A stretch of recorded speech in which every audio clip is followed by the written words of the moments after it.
Hey everyone, Charlie here. I am here to do a quick masterclass for you on the Fantaisie Impromptu.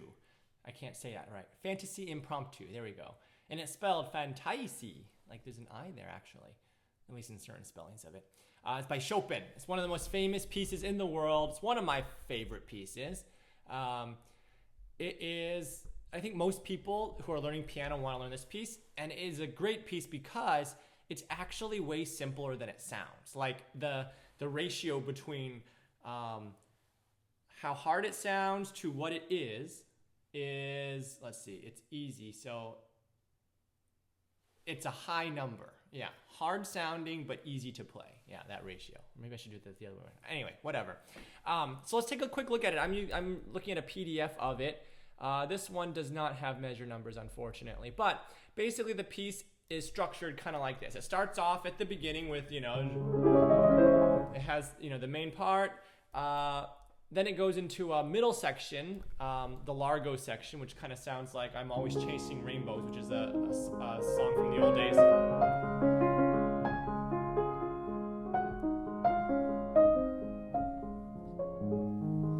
And then it goes back to, does that like about 4 times in different lengths. Then it goes back to the A section.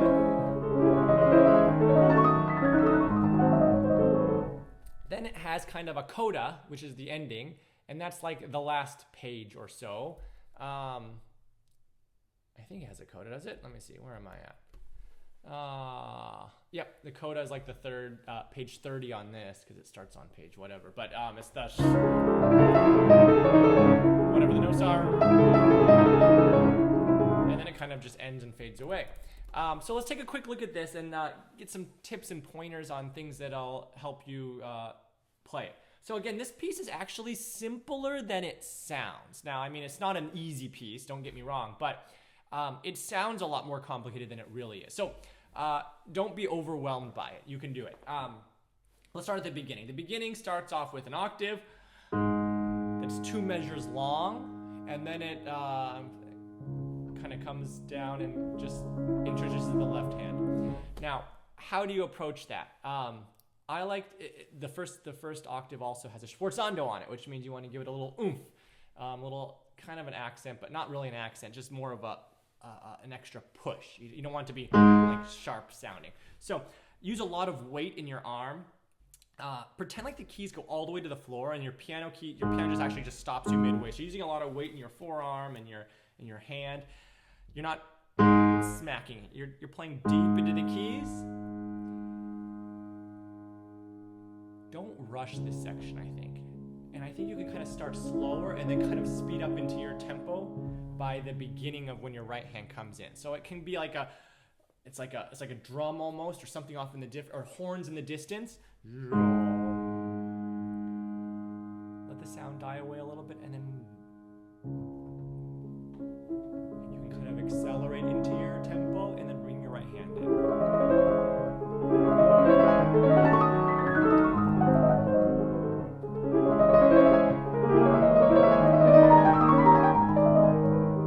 That's kind of your first big phrase, right?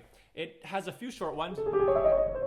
One, the same thing again, and then this second one is twice as long. And then again with a slight different note. And this one goes up and over the hill as well. So it's like small hill, up and over a big hill.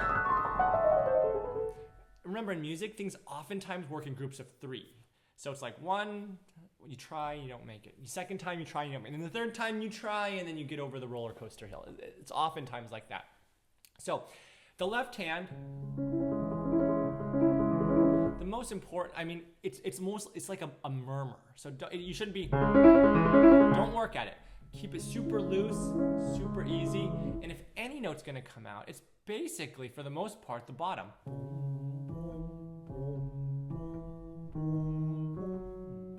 It's almost like it's being plucked by a bass. Here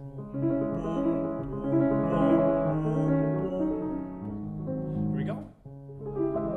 The right hand, keep it super light. You shouldn't be, and this is probably one of the hardest things of this piece, is to keep loose. You do not want to be tight. If you be tight, it will, number one, it's not good for your physical health. In general, you don't want to be tight. You don't want your fingers, hands, arms, any of that to be tight. If you are playing and it is getting tight, stop and work on not being tight. Because if you just power through, that's not a smart thing to do. It can cause like permanent damage, and that's, you don't want that. So if you're ever really tight or even a little tight, just stop and try to figure out how to not be.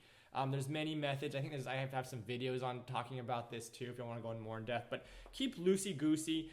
Your hands, your arms, everything should be loose for the most part. Don't tighten up your shoulders, raise your shoulders, tighten up your... Keep super loose and relax every time that you can. In this case, it's like every measure or two.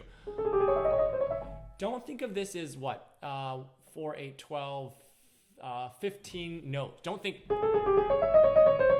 1, 2, 3, 4, 5, 6, 7, 8. No, don't think. It's one movement. It's one swoop. It's like when you're drawing a picture. It's like down and up, down and up, down, up, down and up. And this one is up. I think the most important for this section is that B. So go up. Don't be afraid to place that B. And it also gives you extra time because there's a little bit of a jump there. So, down and up. So, at the ends of phrases, the general rule of thumb, I've talked about this before, I think, is lift and get lighter, right? Lift and get lighter at the end of pretty much 99% of all phrases. Lift and get lighter. Don't flip off. You don't want that. Lift and get lighter. Like it's just fading off into a wisp of smoke.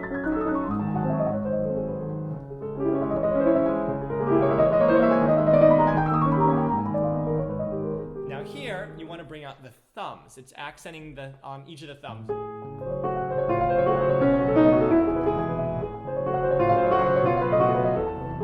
And then it does the exact same thing but the top.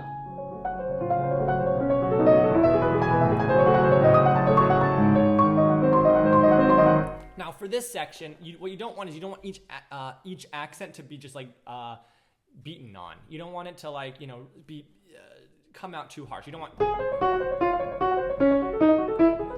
So they're groups of 4 notes, right? And you want to use that deep method that we talked about, playing into the keys. Also pull on the keys. The melodic line isn't 4 notes, and then that's one motion, but it's part of a longer phrase. You can practice this by actually just playing the melodic line that you want to play, using any fingering you can to finger legato, to get that sound into your head.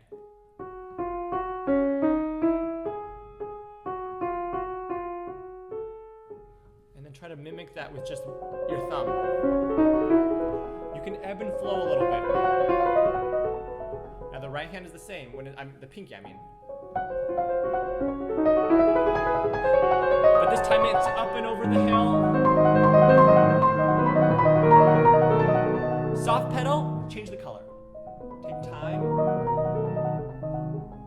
Very good. Back to the home.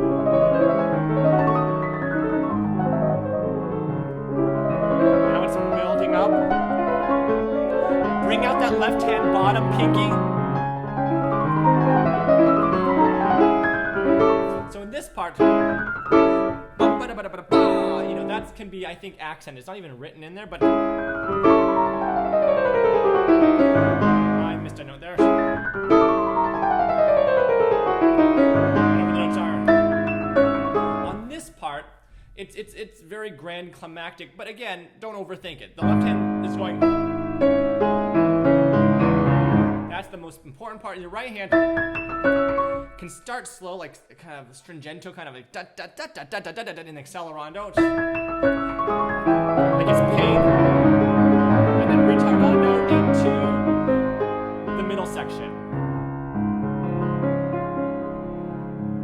I think it can take a lot of time here. Now, you're going to be loud, but I think you want to quickly get into your new tempo for the middle section. So this is the largo into the moderato cantabile section. So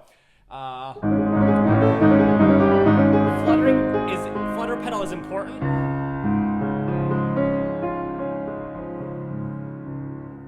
Clear it slightly, retardando into your new tempo.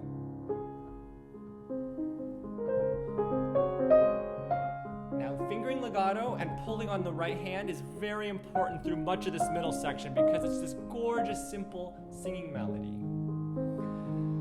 I think you can play it like you're improvising. Don't be afraid to ebb and flow. It basically happens 4 times. So it goes, that was the first time, right? It's a very short one. Second time.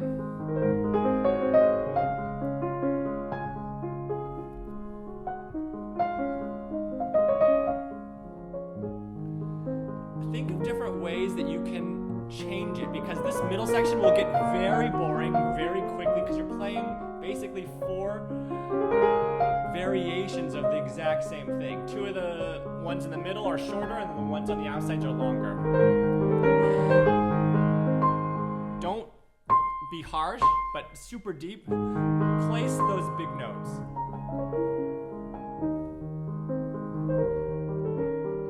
He's taking that very simple melody and then just elaborating it with ornamentation and extra notes and all that good stuff. Don't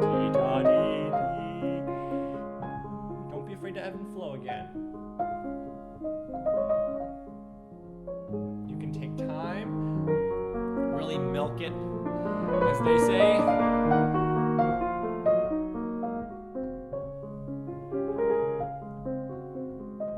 The left hand is just really in the background for much of this.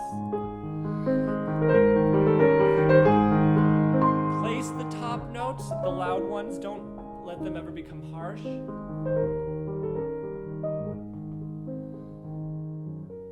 Now this is the last time.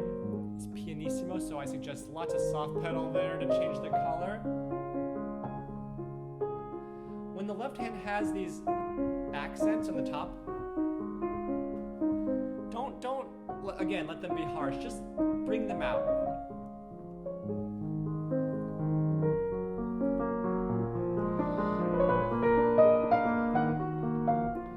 Fingering legato in the right hand is super important. Slightly overlap the notes. And then when you get to the end, just kind of let it just like, where is it going to go? He's not quite sure. And then back home. Now, it's exactly the same now until you get to the last page. Now, for the last page, it's like this angry kind of amalgamation of all, of feelings and whatnot. The hard part of this one is, again, bringing out the correct notes. Now, in this case, it's mainly the pinky in the right hand. So, and the other tricky thing is to go loud, soft, loud, soft. You really want those, the differences to be extenuated, whatever the word is. So be sure you use your soft pedal on the piano parts and then get rid of it on the loud part. So your left hand, the left hand is just very kind of driving, right?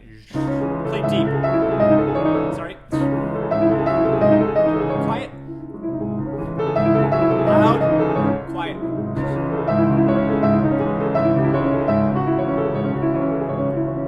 Now diminuendo into this. Now it's kind of like the right hand is just water. And the left hand's doing the same theme from the middle, but you want to finger legato it.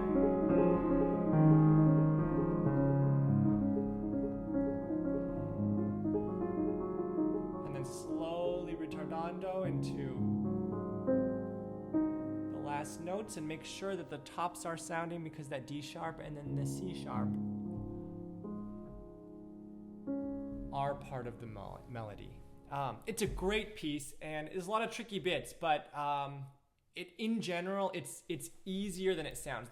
Really the hardest part is staying loose through the whole piece. You just want to really keep loosey-goosey the whole time. And don't think of the individual notes. Think of them in big groups. It's a simple motion, not 15 individual notes. Anyway, hope this was a little bit helpful, gave you some ideas and thoughts about how you might work on this piece. Let me know in the comments if you have any questions on this or something related to this piece, and I'll see you guys in another video or at a concert. Bye-bye.